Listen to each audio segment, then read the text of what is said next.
Bien, sin más preámbulo, queremos darle la bienvenida a Michael Baldea, que es Henry Beckman Professor en el departamento Maqueta de Ingeniería Química y también un miembro importante del Instituto de de Ingeniería y Ciencias Computacionales en la Universidad de Texas en Austin. Michael obtuvo su grado de Ingeniería Química, su primer grado de Ingeniería Química en la universidad, perdona la pronunciación, Michael Babes Bolyai, perdóname, tú me corregirás luego. Esto es, por supuesto, en su país natal, en Rumania, y luego se doctoró en Ingeniería Química en la Universidad de Minnesota.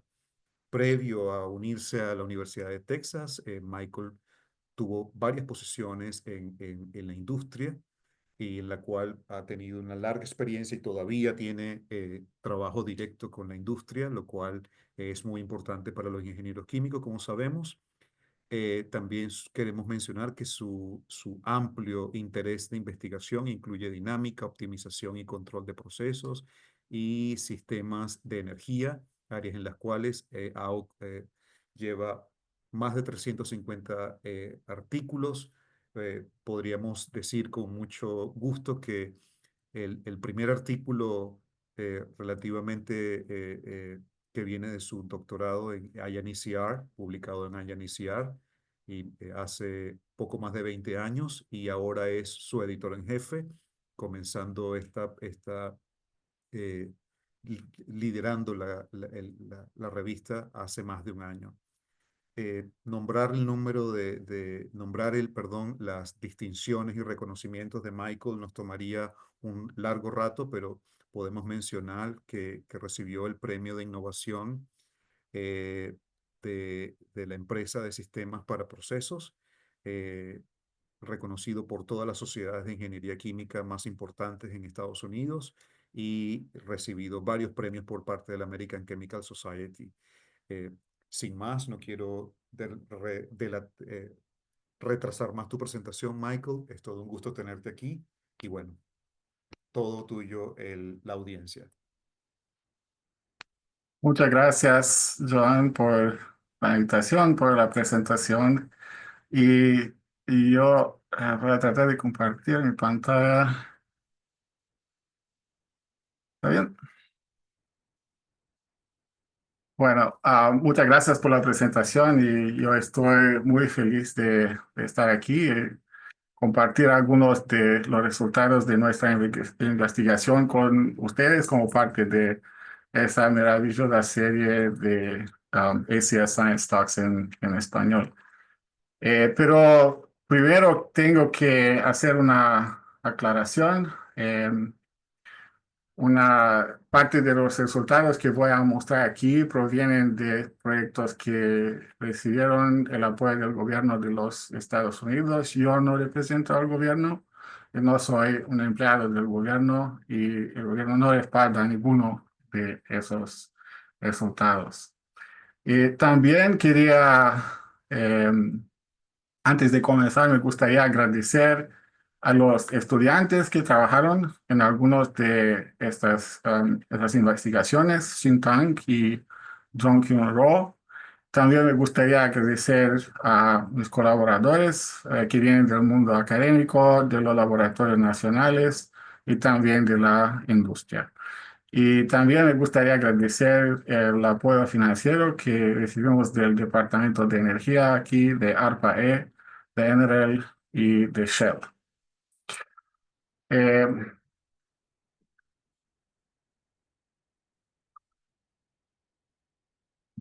También me gustaría señalar que algunos resultados que presentaré se generaron con el apoyo de EPICS, que es un instituto de investigación que es financiado por el Departamento de Energía y es una asociación pública-privada que incluye más de 100 entidades del sector privado y cuya visión es de hacer que el calentamiento eléctrico sea económico para apoyar la descarbonización industrial.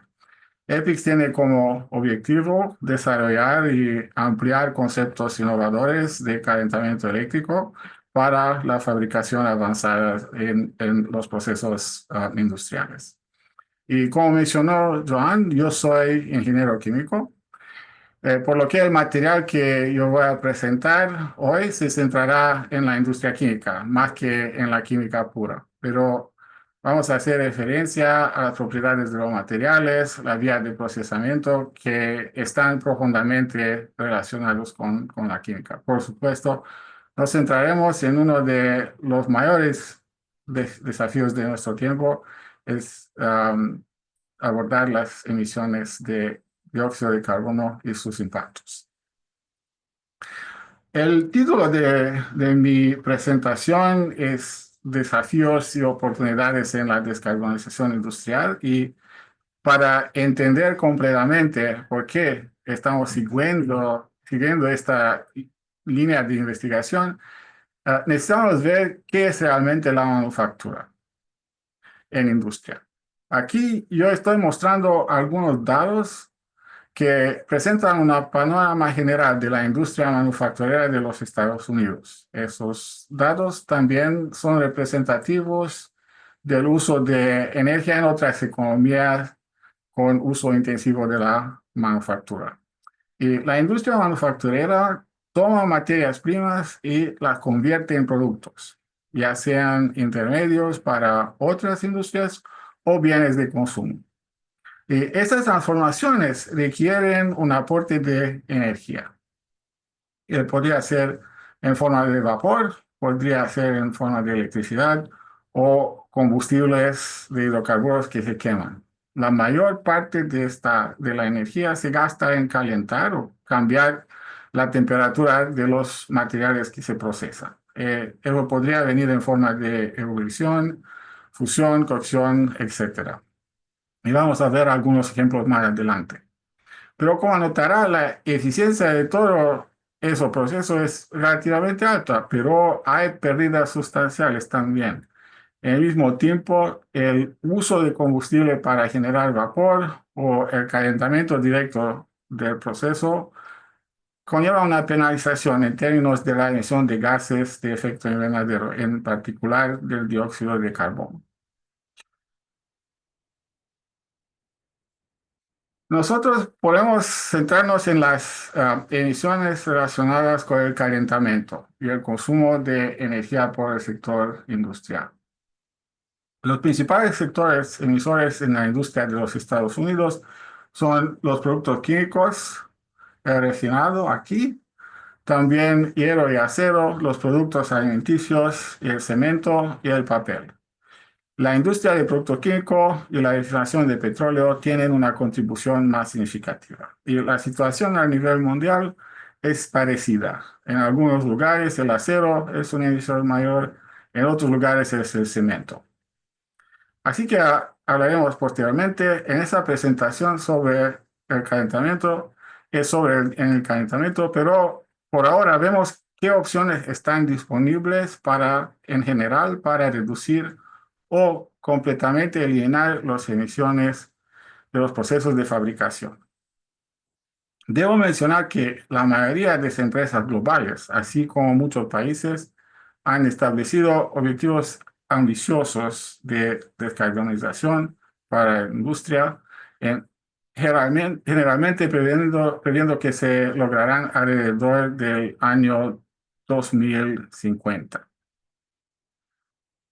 Pero, a ver, entonces, ¿cuáles son las opciones para reducir las emisiones de dióxido de carbono de los procesos industriales?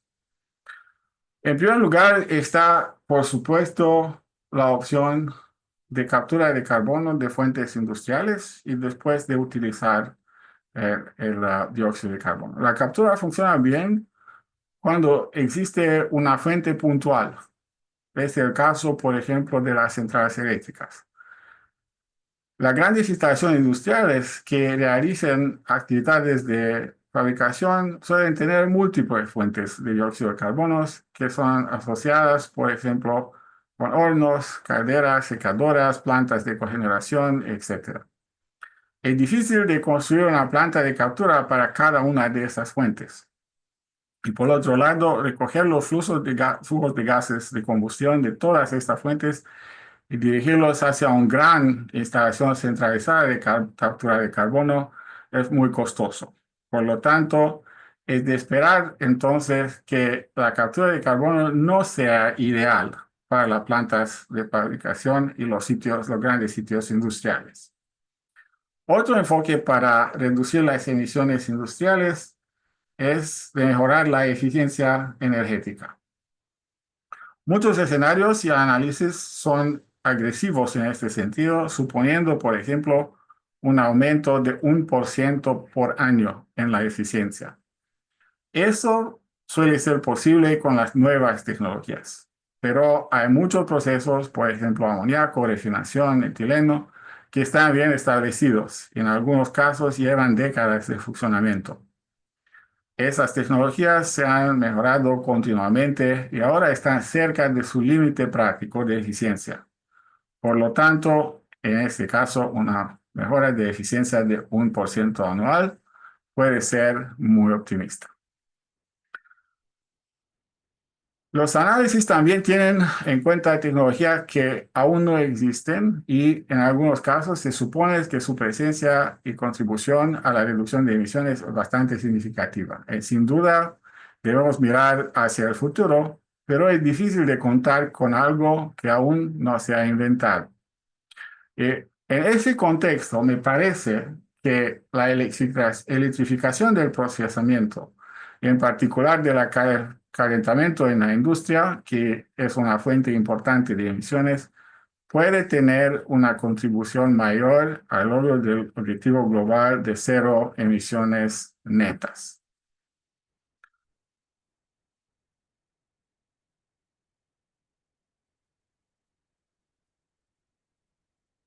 ¿Y cuáles son las opciones para calentación o las tecnologías que se pueden considerar para electrificar el proceso de calentamiento? No es sorprendente que muchas no sean diferentes de las que utilizamos en el hogar. Simplemente se aplican a una escala mucho mayor. Un ejemplo son las calderas eléctricas para generar agua caliente y vapor. Como se ve aquí, se basan en la generación de calor con una resistencia o en el uso de electrodos y el agua misma como resistencia. Y son muy comunes en el hogar, teteras, calentadores de agua, etc. Luego están calentadores basados en la radiofrecuencia. Estos incluyen calentadores de inducción, que pueden alcanzar temperaturas muy altas, generalmente se utilizan en el procesamiento de metales. Y también se utilizan en el hogar en cocinas de inducción. Existen calentadores de microondas que lo pueden encontrar en el hogar, en el horno de microondas. También calentadores infrarrojos se utilizan en industria para aplicaciones de calentamiento de superficies, en el hogar para calentadores de espacios. Hay calentamiento ultravioleta, calentamiento de plasma también, pero esas no tienen aplicaciones en el hogar, se encuentran en la industria. Entonces, como pueden ver, existe una cantidad sustancial de opciones para calentamiento eléctrico. También calentamiento eléctrico, las tecnologías de calentamiento eléctrico no solo cubren esta amplia gama de temperaturas, pero también tienen ventajas adicionales. En el primer lugar, existe una distribución espacial localizada y precisa del calor. Eso se puede utilizar, por ejemplo, para crear perfiles de temperatura espacial bien controlados, como se puede hacer en el tratamiento térmico de metales. El calentamiento eléctrico no genera un entorno oxidativo como los calentadores de llama, y por lo que podría reducir el riesgo de degradación de los productos que son fabricados en un proceso. Los calentadores eléctricos responden más rápidamente por cambios de temperatura, por el punto de ajuste de temperatura de un proceso, y tener más de un calentador eléctrico en un proceso en lugar de un gran calentador de combustión, ofrece más grados de libertad para el control del proceso y de la calidad de los productos. Eh, no hay ninguna duda de que un desafío muy importante es el costo de funcionamiento de un calentador eléctrico. La energía eléctrica es aproximadamente 2 a 4 veces más costosa por kilovatio hora que el gas natural, por ejemplo. Y la electrificación, por el solo hecho de electrificar un proceso, no suele tener sentido económico, a pesar de la ventaja que he mencionado. Por lo tanto, la evaluación económica del calentamiento eléctrico debe considerarse desde una otra perspectiva. Es la paridad de costos con la tecnología de calentamiento actual. Debe tener en cuenta tanto el costo de la energía como el costo de la reducción de las emisiones de gases de efecto invernadero.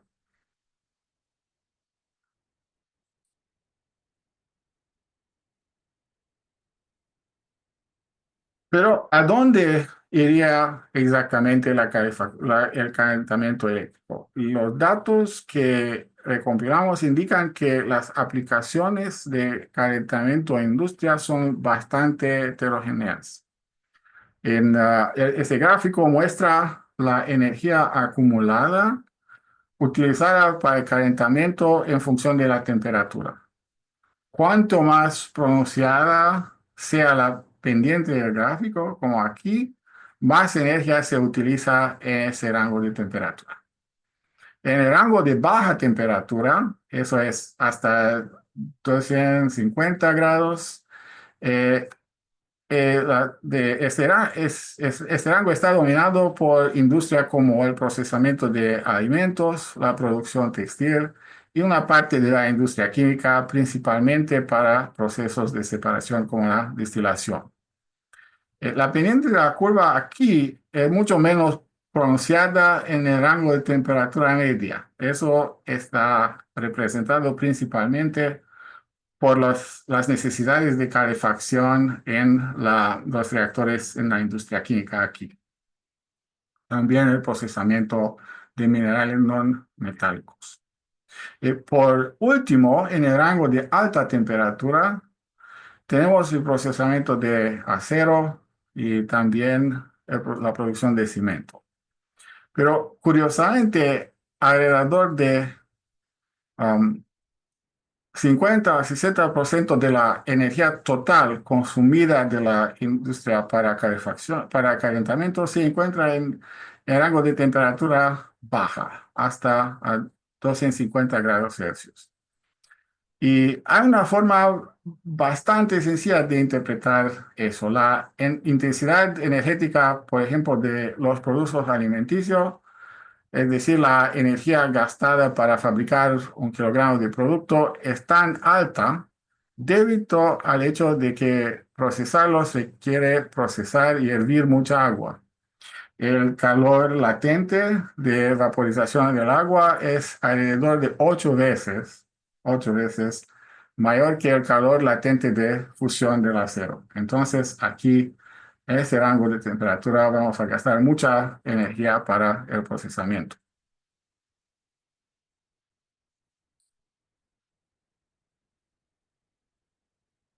Otro desafío de calentamiento eléctrico proviene de la heterogeneidad de las tecnologías de calentamiento. Yo mencioné anteriormente que son bastante diversas y cubren una amplia gama de temperaturas, pero sin embargo, eso no es todo.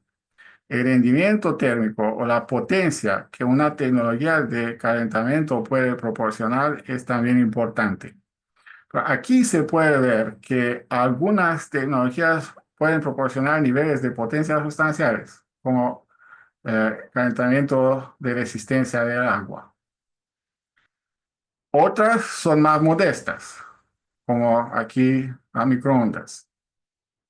Los límites superiores de rendimiento térmico se entienden bastante bien, pero no está tan claro cuáles son los límites inferiores de dónde se puede o se debe utilizar una tecnología de calentamiento.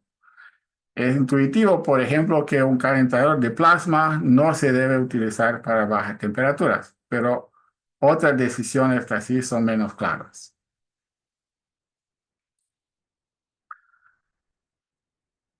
Ahora podemos combinar los datos que mostré de en las dos diapositivas anteriores para definir en el espacio en que se puede funcionar, en que puede funcionar el calentamiento eléctrico. Ese fue un paso importante para EPICS, el instituto que yo presenté anterior, donde nosotros descubrimos qué áreas de investigación deberíamos invertir y cuáles deberíamos evitar. Por ejemplo, no tiene sentido de buscar aplicaciones por calentamiento con microondas en la industria de cemento. Aquí. Por otro lado, nosotros identificamos una nueva aplicación potencial de calentamiento por láser en la industria alimentaria, en particular en la cocción de galletas. En ese caso, el haz láser se desenfoca para proporcionar un calentamiento superficial en lugar de puntual y da como resultado una aceleración considerable del proceso de horneado. El proceso de horneado de galletas tiene como 2 minutos con láser. Hay también, entonces yo quiero mostrarlo hasta ahora, es cómo se pueden electrificar específicas tareas o operaciones de procesamiento que implican calentamiento. Pero lo que me gustaría señalar, en particular a los miembros de audiencia que no están familiarizados con la fabricación de productos químicos y la manufactura en general, es que la transformación de materias primas en productos implica múltiples tareas y operaciones que están conectadas entre sí y que tienen interacciones complejas. Aquí yo presento un ejemplo que muestra un proceso químico simple. Y supongamos que se trata de un proceso de craqueo térmico. La materia prima que se muestra aquí en verde ingresa a un horno de craqueo que se calienta mediante la combustión de alguien combustible de hidrocarburos. Los productos de reacción se enfrían rápidamente con agua de enfriamiento. El agua de enfriamiento calentada se transforma en vapor aquí en utilizando los gases de combustión del horno. Los productos de horno enfriados se van a separar en una columna de destilación aquí. Y el componente ligero no es económicamente valioso, se usa como combustible. Se llama gas combustible o gas de cola. El gas combustible generalmente contiene una mezcla de alcanos, monóxido de carbono, hidrógeno y otros. Y se va a juntar el combustible aquí en el horno. La combustión de este gas combustible, junto con el combustible fresco, produce emisiones de dióxido de carbono. Pero ahora eso que podemos ver o imaginar es una versión de ese proceso con calentamiento electrificado, aquí en la figura de la derecha. En este caso, el horno se calienta con electricidad, no hay gases de combustión, sino se genera el vapor con una caldera eléctrica. Y tampoco se utiliza el gas combustible, que se queda varado y debe procesarse más. Este ejemplo sencillo nos muestra que un proceso electrificado no es directamente equivalente a un proceso convencional que utiliza el calentamiento por combustión. Las materias primas que se muestran aquí en verde pueden seguir el mismo camino hasta su transformación en productos, pero la estructura del proceso puede ser bastante diferente y hay una serie de preguntas de investigación que deberán responderse. Por ejemplo, ¿cómo se diseña un horno eléctrico?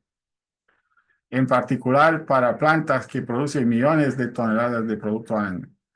¿Cómo operamos un sistema y controlamos un sistema de este tipo?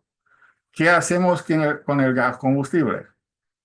habrá energía eléctrica disponible para operar un sistema de este tipo, porque las necesidades de calor podrían ser de cientos de megavatios.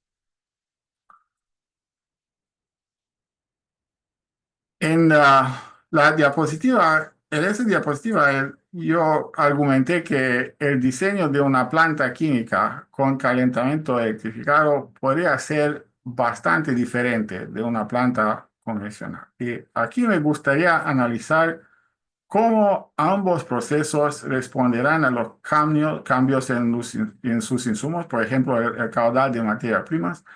Eh, Eso es importante para los técnicos y ingenieros que operan esas instalaciones en la práctica.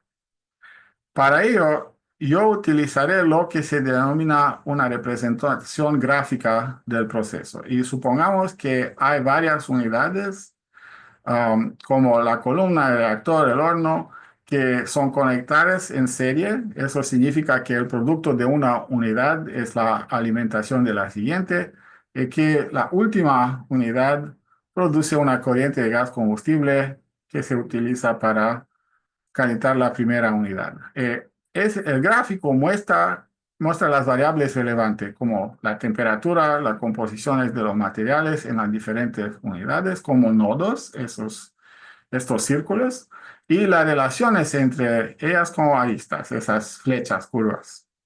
Por lo tanto, si hay una flecha entre dos nodos, entre dos círculos, las dos variables se influyen mutuamente. Por ejemplo, la temperatura afecta la composición en un reactor y viceversa.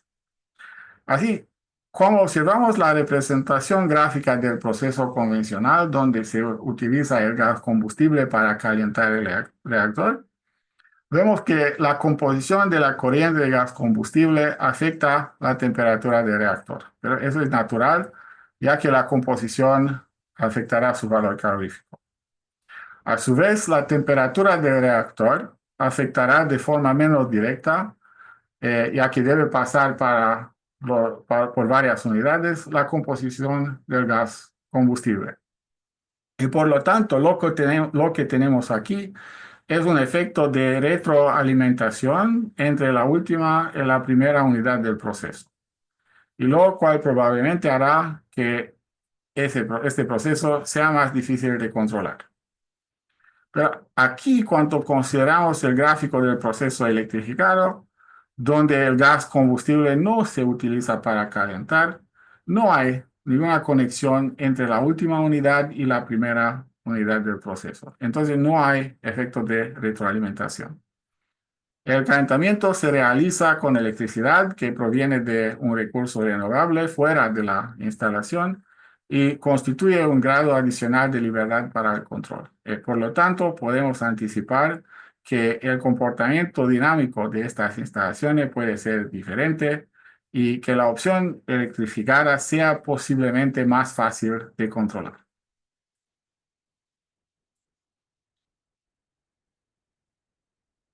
La otra cuestión que planteé cuando hablé sobre los procesos de calentamiento convencionales frente a los eléctricos es el destino del gas combustible como subproducto. Cierto, liberarlo a la atmósfera no es una opción, eh, por lo que hay que encontrar otra vía de procesamiento. Y aquí recordemos que ese gas combustible o gas de cola se trata de una mezcla de hidrocarburos, monóxido de carbono y hidrógeno. Generalmente es difícil separarlo en sus componentes, los cuales tampoco son suficientemente valiosos como para justificar el costo de la separación. Por lo tanto, otra opción es de convertir esta corriente de gas combustible en un otro producto químico útil. Dada su composición, el metanol es un objetivo razonable y aquí muestro algunos resultados preliminarios con la conversión de gas combustible a metanol en un reactor de laboratorio de plasma de descarga de barrera dieléctrica. La catálisis de plasma permite llevar a cabo esta reacción de conversión de metanol en condiciones ambientales o cercanas a las condiciones ambientales. Los resultados preliminares son mostrados aquí, pero esos resultados muestran una selectividad prometedora hacia el metanol y con un consumo de energía relativamente bajo y condiciones muy alejadas de las que requeriría una reacción catalítica térmica. Y sin duda todavía queda mucho trabajo por hacer, como mejorar la conversión, realizar pruebas a mayor escala, etcétera. Pero esa es una vía prometedora para procesar el gas combustible con electricidad, ya que no se utiliza para calefacción. Bien, ahora vamos a hacer una otra pregunta. ¿De dónde provendrá la electricidad que se utilizará en los procesos electrificados? Claro, para apoyar el objetivo de reducir las emisiones, la electricidad tiene que provenir de una fuente limpia y preferiblemente renovable. Pero las instalaciones de generación renovable, como la planta eólica, solares, no siempre están ubicadas cerca de la planta de fabricación. Y por lo tanto, la red eléctrica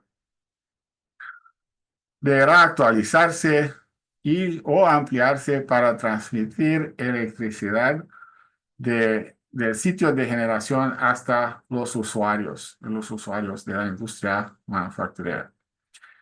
La tasa a que las renovables generan energía también es variable en el tiempo, tanto a diario como estacionalmente. Y para que la electrificación de procesos sea factible y económica, se deben considerar estas características de la generación de electricidad renovable. Pero aquí existe una oportunidad, es decir, integrar el funcionamiento de dichas plantas de manufactura electrificadas con el funcionamiento de la red. Es para facilitar la expansión de la capacidad de generación renovable. ¿Y qué significa esto? Significa que una fábrica que normalmente requiere mucha electricidad puede reducir su demanda de energía cuando las tasas de generación son bajas o cuando, por ejemplo, los usuarios domésticos requieren mucha energía. Y después aumentar su uso de electricidad cuando la demanda de electricidad sobre la red por otros por los usuarios domésticos o otros usuarios es baja. Eso beneficia tanto a las operaciones de la red como a la propia planta o la fábrica y ya probablemente pueda aprovechar los precios más bajos, más bajos. Y aquí quería darle un ejemplo de una planta de electrólisis para producir cloro. Estas instalaciones utilizan mucha electricidad. Sería, por ejemplo, lo mismo con las plantas que producen hidrógeno azul para electrólisis. Y aquí asumiremos que esta planta está conectada a una pequeña red eléctrica que tiene 12 generadores, incluyendo 3 turbinas eólicas que son mostradas aquí en verde, 2 baterías a nivel de red, 24 barras. Esos son puntos de conexión de la red que son mostradas en líneas gruesas, como así, y una serie de líneas de transmisión entre estas barras. Y hay otros usuarios de electricidad que están conectados a cada barra y su necesidad de electricidad cambia durante el día. Entonces, lo que haremos ahora es de pensar en cómo funcionan esos dos sistemas. Primero por separado y luego juntos. Los sistemas son la red y la planta de cloro. Primero, ¿cómo funciona la red eléctrica? El objetivo de la red es de garantizar que el suministro de energía siempre satisfaga la demanda de energía y que eso ocurra con un costo mínimo de generación de electricidad. En segundo lugar, existen restricciones sobre la cantidad de electricidad que se puede transportar en cada línea de transmisión.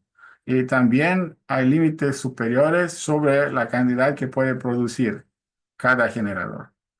Todo eso se formula como un problema de optimización que se llama el problema del flujo de potencia óptimo, que los operadores de la red resuelven periódicamente para determinar la tasa de generación de cada generación que brindan la mejor economía. Y la solución también revela los precios de la electricidad en cada vara que luego se comunican a los usuarios de electricidad. En este momento, desde que saben los precios, los operadores del proceso pueden decidir qué hacer. Una vez que se conocen los precios, que normalmente con 24 horas de interacción, ellos pueden encontrar el programa de producción óptimo que minimice su propio costo de producción. Ese programa garantiza que en el transcurso del día siguiente produzcan la cantidad total de producto que es que necesitan y sujeto a la limitación de capacidad de producción y de almacenamiento de producto. Eso es que se suele denominar la respuesta a la demanda, es decir, que los usuarios de electricidad responden a los cambios en los precios de electricidad durante el día.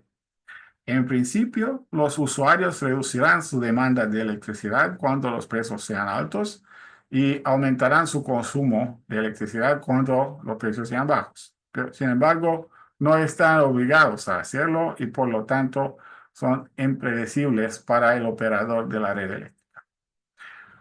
Otra desventaja de ese método secuencial es que cuando hay varios usuarios grandes que responden a la demanda basándose en la misma información de precios, todos pueden optar por aumentar su consumo de energía al mismo tiempo, lo que da lugar a un gran aumento de la demanda inesperado para el proveedor de electricidad, que es conocido como el pico de rebote.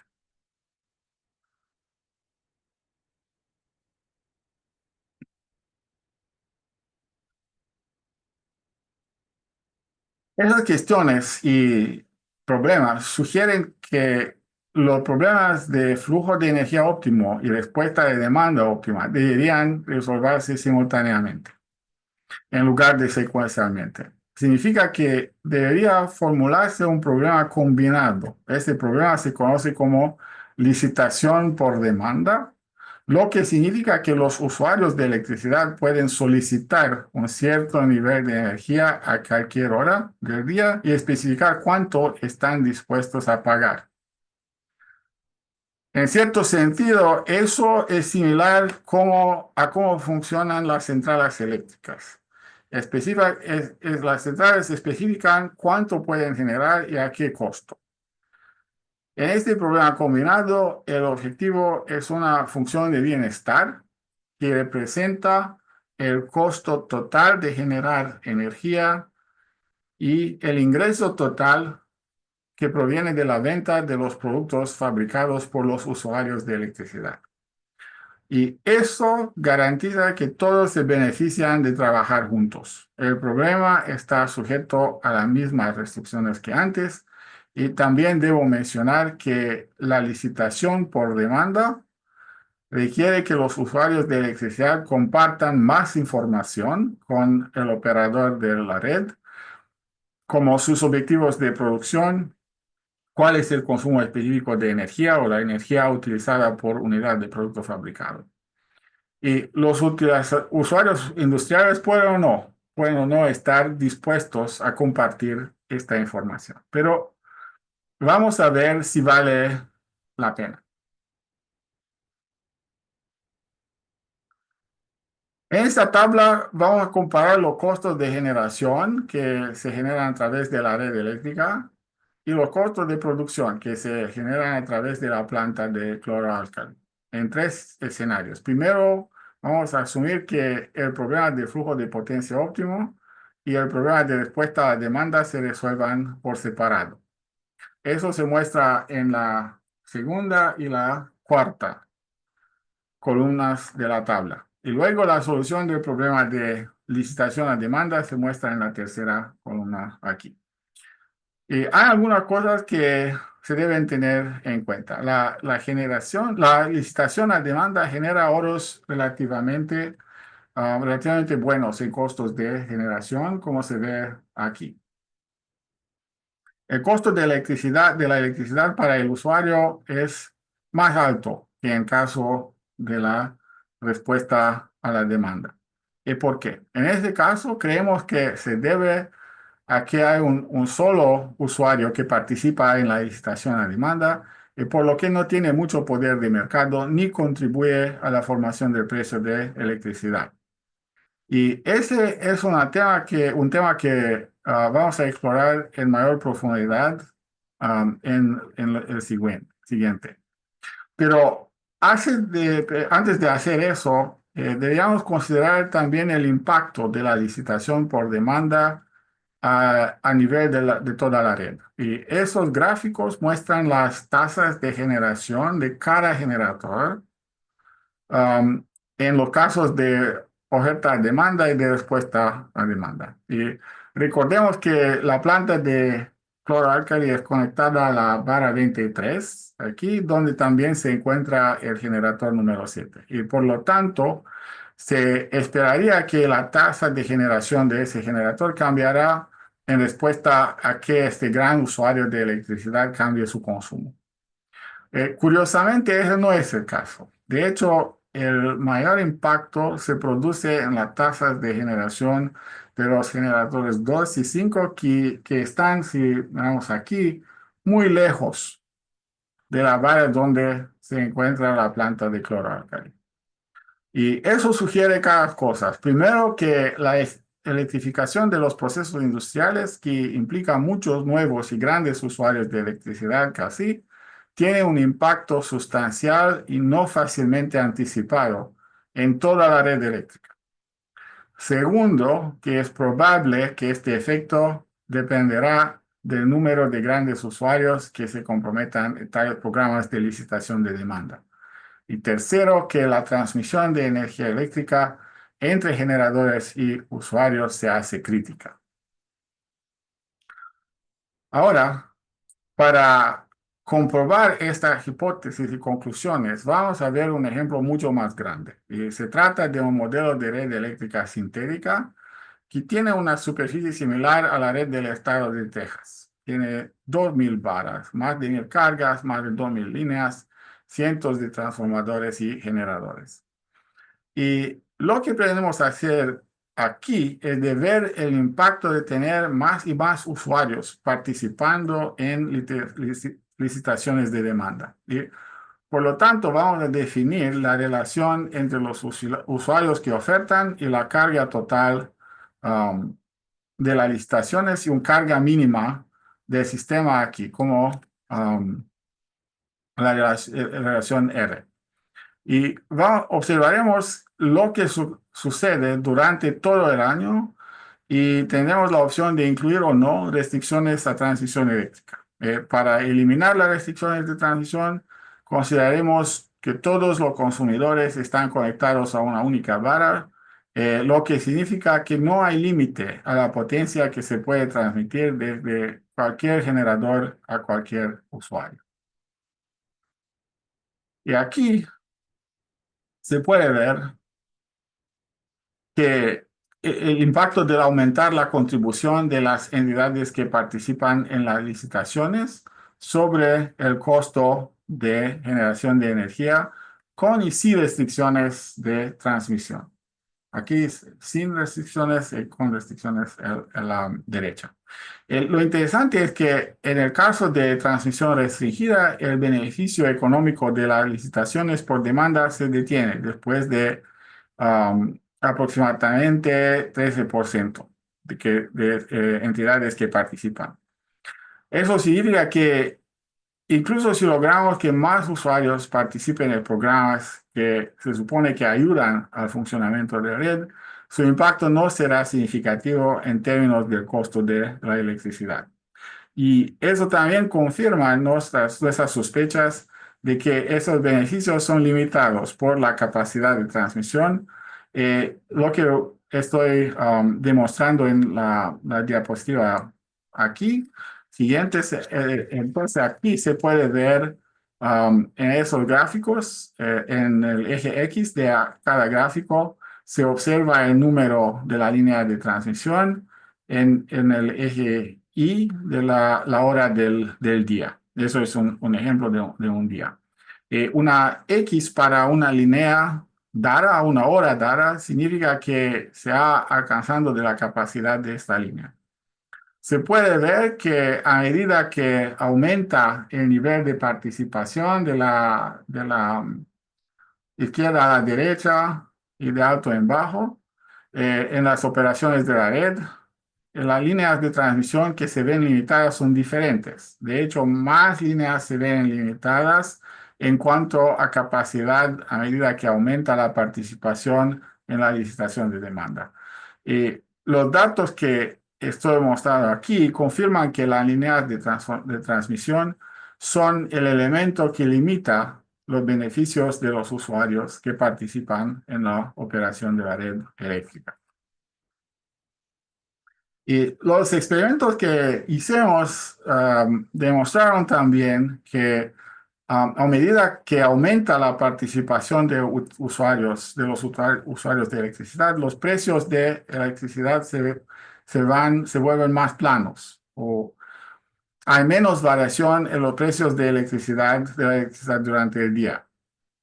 También es importante de observar que no hay un pico de rebote, el pico de precio de electricidad que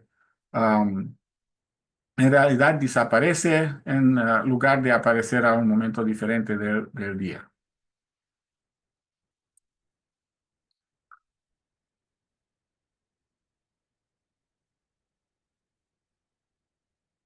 Pero ahora comprendemos algunos de los desafíos de la electrificación a nivel de las operaciones unitarias, de las plantas, de la manufactura y de la red eléctrica. Pero ¿cómo los abordamos? Lo abordaré de la perspectiva de la estrategia de nuestro Instituto de Investigación, EPICS, que presenté anteriormente. Nuestro enfoque se centra en el calentamiento eléctrico y nosotros contamos con recursos de inversión limitados, por lo que nosotros apoyamos proyectos y tecnologías que se pueden aplicar en múltiples sectores industriales, como calderas eléctricas, hornos eléctricos y calentadores de plasma. También nosotros involucramos toda cadena de suministro que tiene que ver con la electrificación de la industria. Nosotros trabajamos con operadores de red, empresas generadoras, industrias y fabricantes de equipos de calentamiento, con las instituciones que brindan servicios de capacitación para operadores y técnicos que instalarán, utilizarán y mantendrán esos sistemas. También nosotros, por último, pero no por ello menos importante, nosotros abordamos los riesgos que entraña la implementación de tecnologías de calentamiento eléctrico, probándolas a la escala adecuada. Y nosotros tenemos acceso a varias instalaciones de prueba piloto, incluidas de los productos químicos, aquí destilación, aquí a la Universidad de Texas, de fabricación de acero, de pulpa y papel, y también para probar estrategias de funcionamiento de la red. Esas instalaciones de prueba cuentan con sus propios ecosistemas industriales, lo que nos permite de validar ideas rápidamente en un contexto realista. Para concluir, yo creo que la electrificación es la primera gran oportunidad para rehacer la industria en muchas décadas. Y eso no sucederá instantáneamente. Estamos encontrando nuevas reacciones químicas, nuevas operaciones unitarias y necesitaremos datos a la escala adecuada para facilitar la implementación de tecnologías electrificadas en todas las industrias. Nosotros necesitamos pensar más allá de la planta cuando hacemos diseño de operaciones de procesos. Necesitamos pensar y trabajar a nivel de sistemas y eso incluye el impacto en y del sector energético. También debemos pensar en todas las preguntas que pueden ser relevantes durante mucho tiempo. ¿Habrá energía disponible? Hay competidores como los centros de datos que debemos tener en cuenta. También, ¿cuál es el papel de tecnologías como el aprendizaje automático, la inteligencia artificial en el diseño y operación de tales procesos? El papel de las tecnologías que pueden surgir en el futuro.